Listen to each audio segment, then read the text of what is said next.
Hola, ¿qué tal? Esta es la clase número 22 de Perspectiva Filosófico-Pedagógica 2. El tema que nos convoca hoy es el tema de la descolonización y la colonialidad que vamos a analizar con el texto de Aníbal Quijano. Recuerden que estamos en el eje corrientes o perspectivas contemporáneas de filosofía latinoamericana, el último eje del programa 2020. Y vamos a analizar justamente esta perspectiva decolonial o descolonial. Terminológicamente se puede usar de las dos maneras, descolonial o decolonial, no importa eso. Lo que significa es desarmar o desandar, como decíamos, el tema de la colonización y que se entrelaza, esto es muy fuerte, digamos, empieza en este siglo XXI, a comienzos del siglo XXI, lo que se llama el giro decolonial. Esto es muy fuerte en distintos estudios, en ciencias sociales, humanísticos en general, y se entrelaza también con lo que se conoce como los estudios postcoloniales, que claro, el punto es que, a ver, lo postcolonial es todo un proceso que se va dando en distintas partes del mundo y de distinta manera, porque Europa no solo conquistó América en su momento y la convirtió en colonia, sino muchas otras partes del mundo. Entonces, la descolonización, el proceso de descolonización viene sucediendo ya hace bastante tiempo en distintos lugares. Y en el caso nuestro, de acuerdo a lo que veníamos viendo, justamente por el movimiento nacional y popular, la filosofía intercultural, la descolonización es un proceso que en su fase política podría llegar a haberse ya terminado en el siglo XIX, aunque todo eso tiene una cantidad de problemas, pero en su fase cultural continúa vigente, es decir, culturalmente seguimos teniendo una mente colonizada. ¿Por qué? Bueno, justamente porque seguimos pensando en términos coloniales y es un proceso que viene de la mano justamente de la modernidad, ¿no? La modernidad entendida en un sentido muy amplio, como la época actual, pero también como esa época que tiene 500 años, desde 1492, de acuerdo a lo que veníamos viendo con el texto de Dussel. Entonces, la perspectiva de colonial es una perspectiva más asociada con justamente Latinoamérica, pero los estudios postcoloniales son mucho más amplios y abarcan muchas regiones del mundo, principalmente, qué sé yo, Asia, África, Medio Oriente. Podría ser más amplio, seguramente es más amplio eso. Y entonces ahí se da la idea de post, quiere decir que más allá del colonialismo, ¿no? Pero a mí me parece que la descolonización es un proceso. Y justamente este autor que vamos a ver hoy, Aníbal Quijano, nos ofrece una perspectiva muy importante con un concepto que es central, que es el tema de la colonialidad. Y nos queda aún pendiente un tema para ver, que es el tema del feminismo, ¿no? Que en realidad es muy difícil de hablar en singular. No hay un feminismo, sino que hay muchos feminismos. Y lo vamos a ver la próxima clase con un feminismo con perspectiva latinoamericana, ¿no? Es decir, el feminismo y la descolonización son corrientes muy fuertes en la actualidad y que muchas veces se superponen, se entrecruzan. ¿Por qué? Bueno, porque la temática de la dominación, la temática del patriarcado, la temática de la colonización son muy similares, ¿no? Es decir, y eso es la modernidad. La modernidad es colonización, consagración del patriarcado, consagración de la dominación. Es un yo europeo, ¿no? Que se lanza a la conquista y a la dominación del mundo, que se considera sujeto, que es varón, y que hace de todo lo demás objeto de su dominación. Y así entonces se constituye el patriarcado. Y así de alguna manera también, para retomar lo que decíamos con la otra corriente, se diluye la posibilidad de un diálogo genuino, de un diálogo abierto. ¿Por qué? Porque al considerarse central es una suerte del monólogo del poder que no escucha al otro, sino que lo reduce a objeto de dominación. Bien, dicho todo esto, vamos al texto de Quijano. El libro se llama Ensayos en torno a la colonialidad del poder, es de 2019, y el texto que seleccionamos se titula Colonialidad y Modernidad-Racionalidad, que es de 1992 originariamente. Aníbal Quijano es un sociólogo peruano, nacido en 1928 y fallecido en 2018, hace muy poco, latinoamericanista, que se ha dedicado prácticamente toda su vida a analizar justamente el problema de la colonialidad, tanto en la cuestión del poder como en la cuestión del conocimiento, como vamos a ver ahora en este texto. Bien. Punto de partida del texto, 1492. ¿No? Si lo conoceremos. Hemos hablado ya en varias clases justamente de este punto de partida. ¿Qué es lo que dice Quijano? Que la conquista inicia la generación, la formación de un orden mundial que hoy es el poder global, que consiste en la concentración de riqueza y recursos en una minoría europea o euro-norteamericana, o como también decimos acá, occidental. Una minoría poderosa que domina el mundo, que establece una dominación directa a través del colonialismo en su momento, después a través del imperialismo, que es otra fase, donde se asocian intereses de distintos grupos. Ese colonialismo hoy está derrotado, ¿no? Esto que decíamos. Está derrotado a nivel político porque supuestamente las colonias se han independizado, no todas, hay que decir que hay enclaves coloniales en todas partes del mundo, pero de alguna manera ha sido derrotado en lo político, pero subsiste a nivel cultural, veníamos diciendo, ¿no? Y en discriminación, ¿no? Particularmente, y se basa en categorías ahistóricas, ¿sí?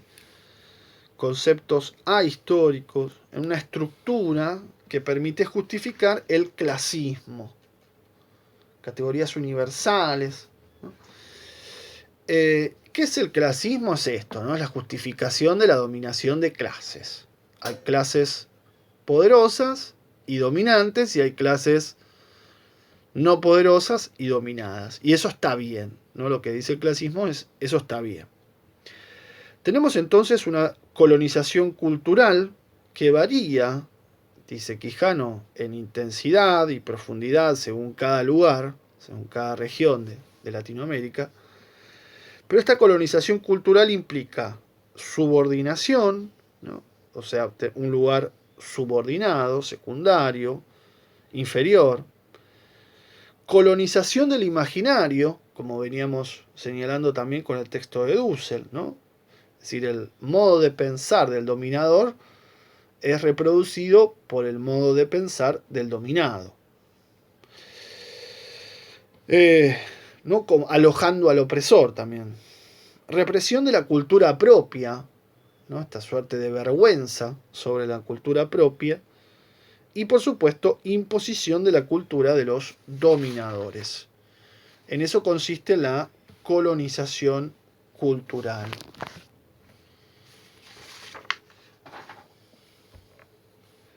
Entonces, con la colonización cultural, los dominadores imponen una imagen mistificada, ¿no? de sus patrones de producción de conocimiento. Es decir, su modo de producir conocimiento es el modo, el único modo. Esto también lo poníamos en discusión con la filosofía intercultural, recuerden. Se aleja de los dominados, ¿no? El colonizador se aleja de los dominados, claro, forma parte del desprecio hacia la cultura, el hedor de la cultura de los dominados, y también forma parte de vender lo propio, ¿no? Como lo mejor, lo bueno. Ese alejamiento permite una seducción cultural, ¿no? Es decir, la idea de nosotros, que somos los inferiores, tenemos que acercarnos a esa forma de ser que tienen los dominadores. Esa sería la seducción cultural.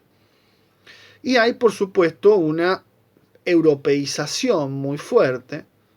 La cultura europea se impone como modelo universal y como aspiración a lo que todos tenemos, a la que todos tenemos que llegar, ¿no? Esa es como la cultura a la que todos tenemos que llegar. En América Latina particularmente, a diferencia de Asia o Medio Oriente, hubo un exterminio de la población originaria, acá dice indígenas, bueno.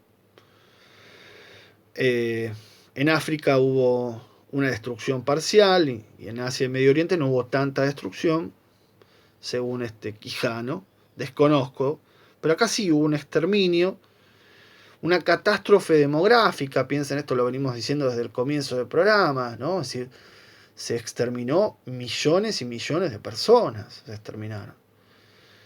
Y también hubo un exterminio de la cultura, ¿sí? Todas sus creencias religiosas y culturales en general fueron exterminadas, aniquiladas.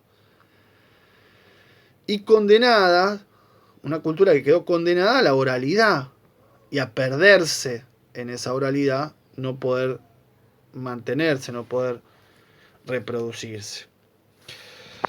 Esta es el componente entonces particular de América Latina respecto de la colonización cultural. Terrible, ¿no? Es terrible. Cada vez que hablamos de estos temas recuerdo hay escenas terribles de esta situación. Bien, y acá es donde Quijano acuña el concepto de colonialidad, ¿no? ¿Qué es la colonialidad? Bueno, es esta colonización cultural de la que venimos hablando, ¿no? Es un modo muy general de dominación y que en el mundo actual se establece como marco principal para las distintas formas de explotación. Esta colonialidad se desarrolla justamente con la modernidad, ¿no? Y la modernidad empieza en 1492 y se desarrolla con muchos cambios, pero se sigue desarrollando hasta hoy.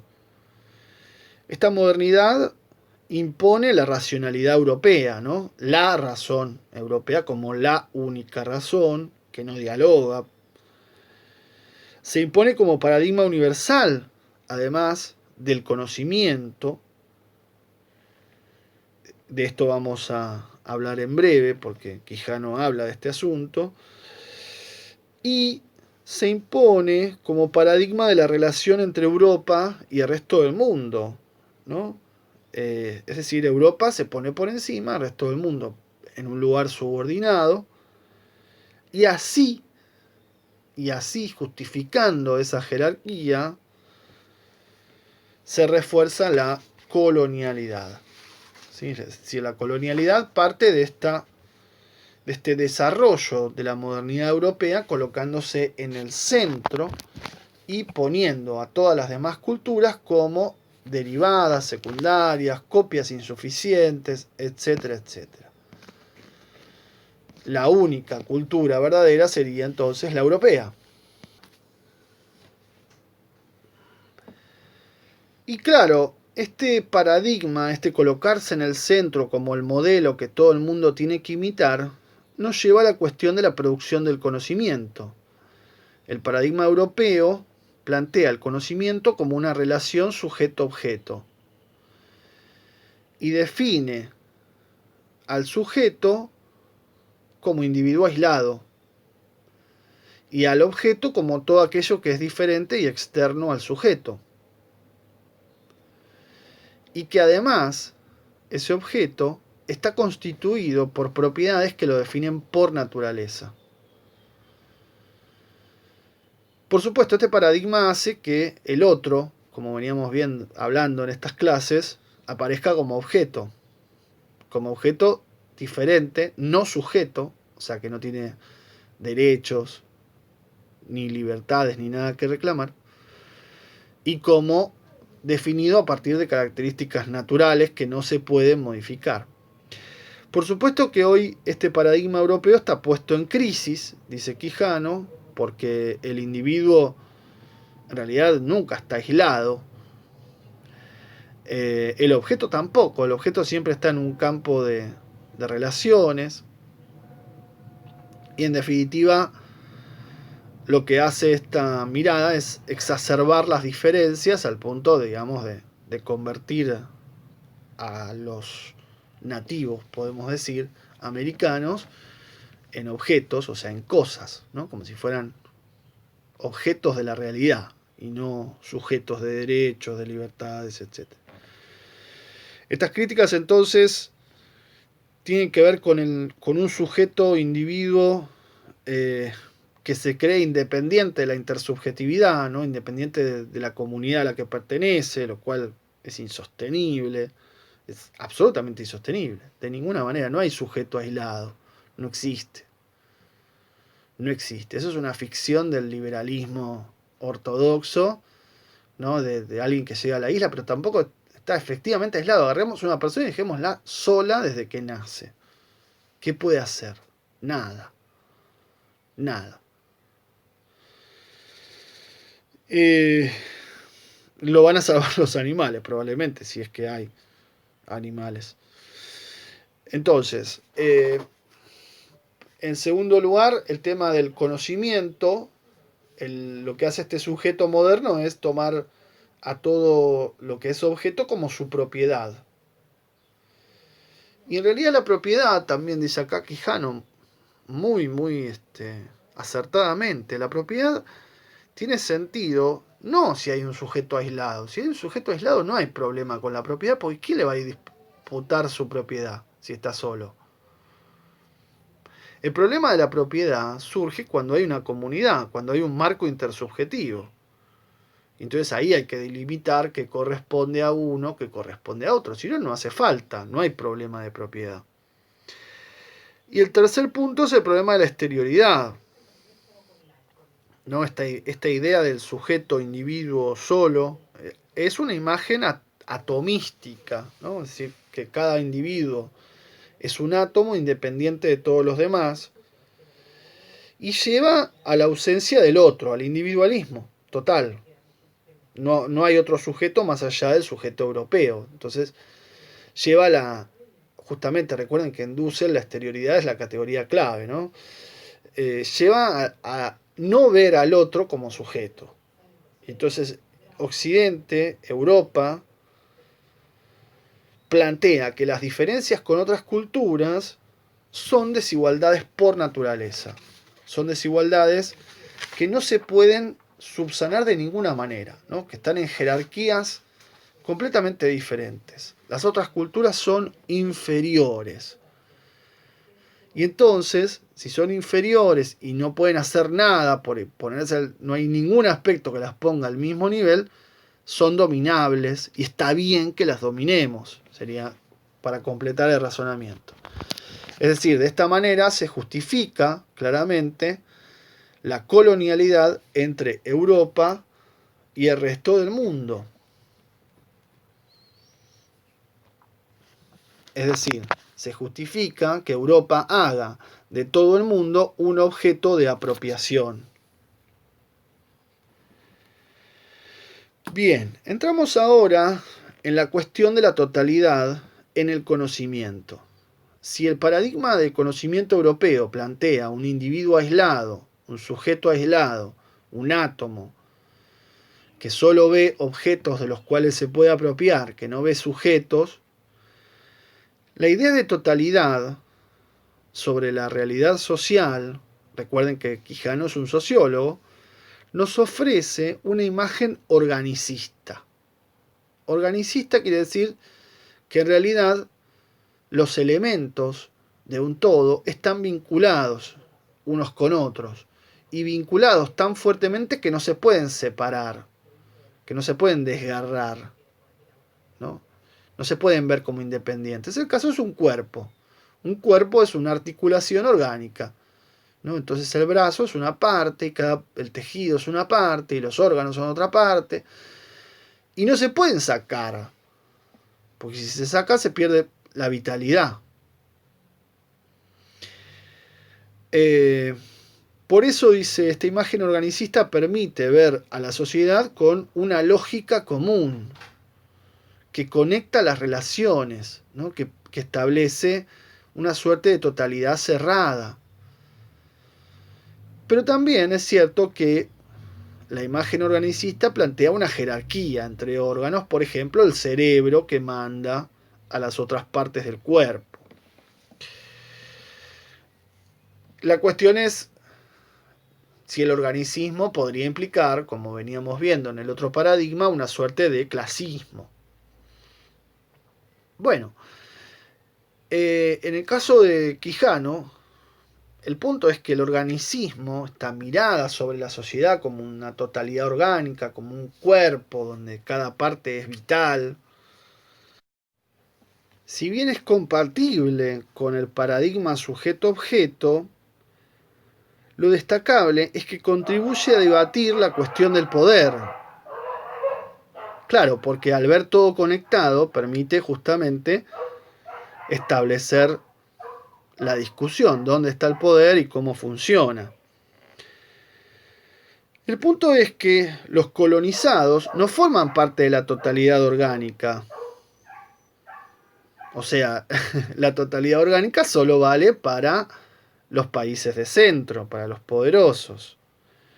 Y de hecho en la Ilustración, la humanidad, cuando la Ilustración, el siglo XVIII, ¿no? El siglo de las luces, evoca a la humanidad, el concepto de humanidad no incluye a los pueblos no occidentales, o los incluye solo de manera formal, es decir, en los papeles y sin efectos prácticos. Esto es muy interesante en el caso de Haití, ¿no? Es decir, en Francia se produce en 1789 la Revolución Francesa, que evoca los principios, lo que se llaman los derechos del hombre y del ciudadano, que son los principios lo hemos visto con Hinkelhammer, ¿no? Libertad, igualdad, fraternidad. Bárbaro, cuando los haitianos dicen nosotros también, que son todos negros, ¿no? Llevados desde África, forzados, cazados y transportados a Haití. Nosotros también queremos libertad, igualdad, fraternidad. Los masacraron directamente.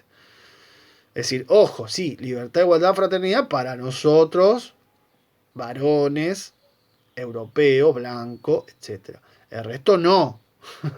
Para el resto no. Entonces, los colonizados no forman parte de la totalidad, ¿no? Pero lo interesante de la totalidad es que plantea una sola lógica histórica y una sola racionalidad, como una suerte de continuo histórico, evolutivo, que va de lo primitivo salvaje a lo civilizado racional. Entonces, de alguna manera, también en ese punto, la idea de totalidad es bastante cuestionable, porque impone a los dominados una suerte de camino que tienen que seguir sí o sí, ¿no? Esta idea viene, recuerden cuando hablábamos del desarrollismo, la teoría de la dependencia, ya desde el texto de Galeano. Es decir, cuando se plantea la clasificación entre países desarrollados y subdesarrollados, lo que se supone es que los países subdesarrollados o en vías de desarrollo sigan el camino que trazaron los países que se desarrollaron, como si fuera el único camino. ¿Y quién dice que es el único camino? Bueno, La respuesta es bastante fácil, se la dejo para que ustedes la completen y adivinen. Bien, y llegamos con esto al último apartado del texto de Quijano, que se titula La reconstrucción epistemológica, la descolonización. De nuevo, ¿no? Hay que descolonizar nuestra forma de conocer, nuestra forma de saber, y por ende nuestra epistemología, es decir, nuestra justificación del conocimiento. Y por supuesto, al mismo tiempo, hay que descolonizar el poder. Descolonizar el poder. Hoy, dice Quijano, de nuevo se cuestiona la idea de totalidad, esta idea que veníamos tratando, y quien la cuestiona generalmente son los autores que se denominan posmodernos, ¿no? que rechazan toda totalidad como algo totalizante, justamente. Pero no hay que rechazar toda idea de totalidad, dice Quijano. Este es el punto. Hay que liberar el conocimiento, la comunicación y la reflexión de la idea de totalidad europea, ¿no? Es decir, del paradigma de racionalidad europeo. Pero no renunciar a una idea de totalidad situada, digamos así, ¿no? Es decir, y acá es donde recordemos lo que decíamos también con la filosofía intercultural, hay que mundanizar, ¿no? Es decir, es importante que también nosotros podamos unificar nuestras formas, podamos vernos orgánicamente como un todo, como formando parte de un todo. Porque claro, el problema que tiene esta idea de totalidad, esta imagen, es que si la rechazamos de plano, volvemos al atomismo, volvemos a la dispersión, ¿no? Fragmentos, átomos errantes de la que hablábamos antes, que es el paradigma anterior, europeo también, de conocimiento. Entonces, se puede recuperar alguna idea de totalidad.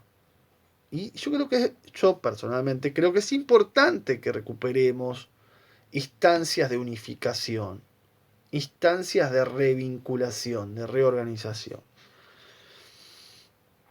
Porque toda cultura, dice Quijano, tiene una perspectiva de totalidad. Toda cultura tiene una perspectiva de totalidad. Ahora, es muy importante que en esa perspectiva de totalidad o de unidad no se pierda, y esto también lo hemos conversado mucho en el conversatorio sobre filosofía intercultural con la licenciada Alejandra Furfaro, es muy importante que esa idea de totalidad no pierda, porque si no sería la europea, igual, con el mismo vicio, el reconocimiento de la heterogeneidad, de la diferencia o de la diversidad o de la otredad. Somos uno y somos muchos. Ese es el punto. Y el muchos es muy diferentes. Y esa diferencia no hay que invisibilizarla. No hay que homogeneizarla. Hay que dejarla brotar, porque esa es la riqueza de la complejidad. Esa es la riqueza de la heterogeneidad. Y esa es la riqueza de nuestros colores, de nuestros sabores, sonidos, tierras, olores, tan diferentes de punta a punta. No hay que prohibirlos, no hay que verlos mal, no hay que sentir ese mito de la pulcritud del que hablaba Kush. Esa diversidad no es reducible a unidad, en el sentido de no es homogeneizable. Esa diversidad es la gran riqueza, ¿no? De nuestra cultura. Entonces, podemos aceptar una totalidad con el reconocimiento de la diferencia y de la diversidad. Y lo que no podemos hacer, y esto nos quedó claro también con la filosofía intercultural, es establecer jerarquías, ¿no? Es decir, establecer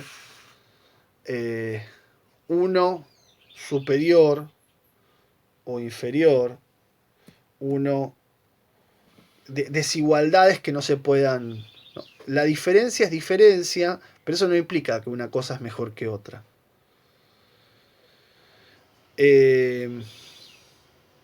Por lo tanto, hay varias lógicas de articulación de la diversidad. Se puede establecer una articulación hegemónica, ¿no? Alguna puede llegar a ser hegemónica, pero no es la única. Siempre tiene que estar abierta a otras diversidades, justamente. Y eso es la clave, digamos, de la recuperación. Si no, el concepto de totalidad no se puede recuperar. Caemos en un totalitarismo o una totalización, o en lo que Europa hizo con los conquistados, en definitiva.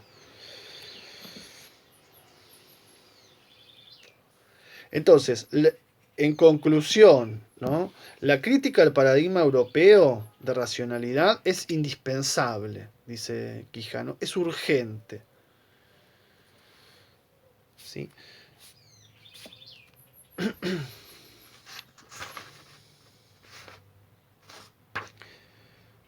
Estamos en la página 115 abajo. La crítica del paradigma europeo de la racionalidad-modernidad es indispensable, más aún urgente, pero es dudoso que el cambio consista en la negación simple de todas sus categorías, en la disolución de la realidad en el discurso, bla, bla, bla. Es necesario desprenderse de las vinculaciones de la racionalidad-modernidad con la colonialidad, ¿no? Entonces, hay que separarse de la vinculación de la racionalidad con la colonialidad, que ese es como nuestro residuo, ¿no? Lo que venimos arrastrando, ¿no? Es un karma, esta colonialidad, que es como la continuación mental de la colonización. Y su vinculación con todo poder que no sea fruto de una decisión libre de gentes libres, ¿no? Entonces, la descolonización es absolutamente necesaria, es absolutamente urgente. Y es urgente también para una comunicación intercultural, ¿no? Es decir, a través de distintas culturas, sin jerarquía entre ellas. Es decir, para producir, criticar y cambiar libremente, ¿no? Producir el propio conocimiento, criticarlo, cambiarlo, con libertad cultural. Esta es la clave. Bueno, como verán, ahí termina el texto, nuestra selección. Leo el último párrafo de la 116. La liberación de las relaciones interculturales de la prisión de la colonialidad entraña también la libertad de todas las gentes, de optar individual o colectivamente en tales relaciones. Una libertad de opción entre diversas orientaciones culturales y sobre todo la libertad para producir, criticar y cambiar e intercambiar cultura y sociedad. Es decir, la descolonización implica claramente una liberación de este arrastre, ¿no? de esta pesada carga que significa la colonialidad. Y eso es clave justamente para producir un nuevo conocimiento, una nueva realidad cultural libre de todas estas ataduras. Por eso es tan importante la cuestión de la descolonización mental que tenemos que llevar a cabo. Desde cómo presentamos 1492, es decir, desde cómo analizamos históricamente los contenidos, nuestro contexto, su desarrollo, hasta también cómo concebimos el poder. Porque muchas veces seguimos olvidándonos de, por ejemplo, los medios de comunicación. Esto lo agrego yo, no lo dice Quijano. Los medios de comunicación. El sistema educativo mismo, en sus distintos contenidos, elaboración de programas, los libros, las universidades, siguen reproduciendo ese paradigma de colonialidad. Siguen haciéndonos parte de una periferia incapaz de crear, de producir, de criticar libremente. No nos merecemos ser libres desde esa posición, sino que tenemos que seguir reproduciendo una cultura que proviene de otro lado. Y esto está, y esto es el poder. No lo tenemos que ver como algo disociado. El saber es poder. El no saber es no poder. Y forma parte de un esquema de dominación el que no sepamos. Lo venimos diciendo desde el comienzo del curso. Forma parte de una, como decíamos con Jaureche en el texto de Galazo, la sabia organización de la ignorancia, ¿no? Forma parte de un seguir creyendo que tenemos que acatar las decisiones de los países de primer mundo porque bla, bla, bla, bla. Y eso está en los medios, están los políticos, en muchas cabezas, sobre todo de buena posición económica, sobre todo con muchos libros también, con títulos y honores que supuestamente justificarían. Bueno, esa colonización está en las redes sociales, todo el tiempo. Entonces, digo, hay que trabajar mucho este aspecto de descolonización cultural. Por favor, si no, insisto, hemos hecho esta materia en vano, realmente. Bueno, seguimos la próxima con el último de los textos que tenemos para ver, que es el texto de Rita Segato, Contra Pedagogías de la Crueldad. Será eso la próxima clase.